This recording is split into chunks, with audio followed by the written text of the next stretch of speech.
அண்மை செய்தி. திண்டுக்கல் மாவட்டம் பழனி அருகே இளம்பெண் கத்தியால் குத்தி கொலை செய்யப்பட்ட சம்பவம் பரபரப்பை ஏற்படுத்தியுள்ளது. இது குறித்த கூடுதல் தகவல்களை செய்தியாளர் அஜ்மீர் ராஜா வழங்க கேட்கலாம். வணக்கம் அஜ்மீர் ராஜா, விவரங்களை சொல்லுங்க. பழனி நகர் பகுதியில் 25 வயது மதிக்கத்தக்க இளம் பெண் கொலை செய்யப்பட்ட சம்பவம் பரபரப்பை ஏற்படுத்தியுள்ளது. இது குறித்து போலீசார் விசாரணை செய்து வராங்க. பழனி நகர் பகுதியில் லட்சுமிபுரம் பகுதியில் 25 வயது மதிக்கத்தக்க பெண் வீட்டின் காம்பவுண்டு செவுறு அருகேயே கொலை செய்யப்பட்ட சம்பவம் அச்சத்தை ஏற்படுத்தியுள்ளது.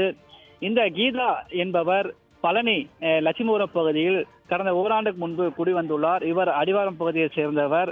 இவர் நேற்று இரவே மர்ம நபர்களால் கத்தியால் பல்வேறு இடங்களில் வெட்டுக்காயங்களுடன் சடலமாக கிடந்துள்ளார். இன்று காலைதான் காவல்துறையினருக்கு தகவல் கிடைத்துள்ளது. சம்பவ இடத்திற்கு சென்ற காவல்துறையினர் அந்த இளம்பெண் கீதாவை மீட்டு பிரேத பரிசோதனைக்காக பழனி அரசு மருத்துவமனைக்கு அனுப்பி வச்சிருக்காங்க. இந்த கீதாவை கொலை செய்த நபர்கள் யார் என்று தெரியவில்லை. போலீசார் தற்போது அந்த கொலை குற்றவாளிகளை தேடி வராங்க. பழனி பகுதியில் தொடர்ந்து கொலை சம்பவங்கள் அரங்கேறி வருகிறது.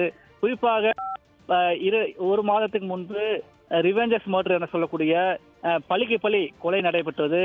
அதே போல் காவல்துறையினர் தாக்கியது. தற்போது கொலை சம்பவம் பழனி நடைபெற்றுள்ளது. பழனி கோவில் நகரமா இல்லை கொலை நகரமா என்ற மாறும் அளவிற்கு தற்போது அரங்கேறியுள்ளது. அருண், விவரங்களை வழங்கியமைக்கு நன்றி அஜ்மீர் ராஜா.